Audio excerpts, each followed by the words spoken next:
Travailler c'est trop dur et voler c'est pas beau. Mon et la charité c'est quelque chose je peux pas faire. Bonjour. Alors, dans le cadre de sa série fabuleuse des vidéos pour la défense des droits des salariés, Sud Santé Sociaux de la PHM, à l'occasion de nos visites dans les services, nous nous sommes rendus compte que nombre d'agents se voyaient floués de leurs droits, question de gestion de temps de travail, revenir sur le repos, en fait, difficulté de faire des plannings, c'est que tout notre vécu quotidien que vous connaissez tous. Donc, vous allez pouvoir lire le décret de 2002 qui gère la gestion du temps de travail pour la fonction publique hospitalière. Voilà, alors c'est assez compliqué parce que c'est du langage juridique, mais vous pourrez vous passer la vidéo plusieurs fois, comme ça rentrera.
Donc vous venez de prendre connaissance du décret qui régit la gestion du temps de travail, mais un certain nombre de choses, on peut ajouter un certain nombre de choses autres.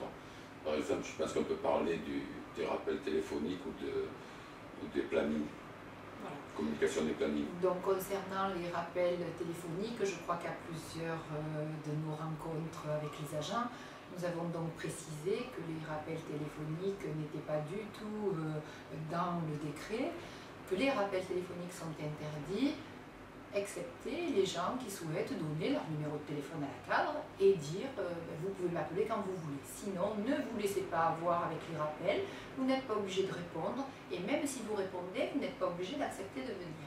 Ça, c'est un premier point. Un autre point qu'on a trouvé aussi très couramment, c'est que les agents savent qu'ils ont 4 repos par quinzaine, dont 2 consécutifs avec un dimanche. Mais souvent, ils nous disent « oui, mais le service ne peut pas nous appliquer ces repos-là parce qu'il y a les congés annuels ». Non, je dois dire que dans le décret, il y a la gestion des repos hebdomadaires et il y a l'application des congés annuels, je le rappelle, durant l'été, c'est 3 semaines. Et l'un n'annule pas l'autre. C'est-à-dire que lorsque dans un service, vous avez des gens qui prennent leur congé annuel, ça ne vous enlève pas pour autant d'avoir vos 4 repos par quinzaine, comme le décrit le décret. C'est pas un sans l'autre. Comme lorsqu'on vous dit, non, je ne peux pas vous donner 3 semaines de congé l'été parce que j'ai pas de personnel. Ben oui, ben alors à ce moment-là, il n'y a pas de personnel, ben c'est un autre combat, mais les agents doivent réclamer leurs droits, c'est-à-dire les 3 semaines de congé durant l'été. Il est hors de question qu'on ne donne pas ces 3 semaines parce qu'il manque des effectifs. Voilà, donc tout ça, c'est très clair. Et à ce moment-là, si jamais les cadres insistent ou les directeurs insistent, n'hésitez pas à nous joindre ou vous-même à faire appliquer les droits qui sont dans ce petit livret. Je rappelle que ce livret, les textes qui sont là-dedans ne sont pas inventés par Sud, ce sont des textes de droit fonction publique hospitalière. Il vous suffit de l'ouvrir et de vous référer aux documents qui vous concernent et de le montrer à votre cadre.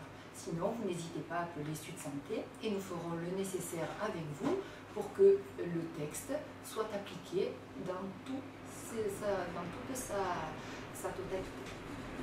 Et voilà, donc les numéros auxquels vous pouvez nous joindre, vous allez les avoir maintenant. Bon courage à tous et à bientôt.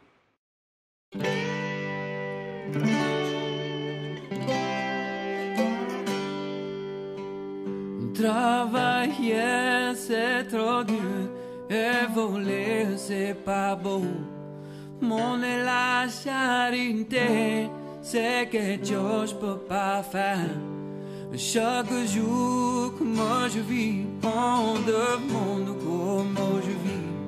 Je dis que je vis sur l'amour et j'espère de vivre vieux. Moi je prends mon violon et j'attrape mon archer et je joue ma vieille valse pour faire mes amis danser. Vous connaissez mes chers amis.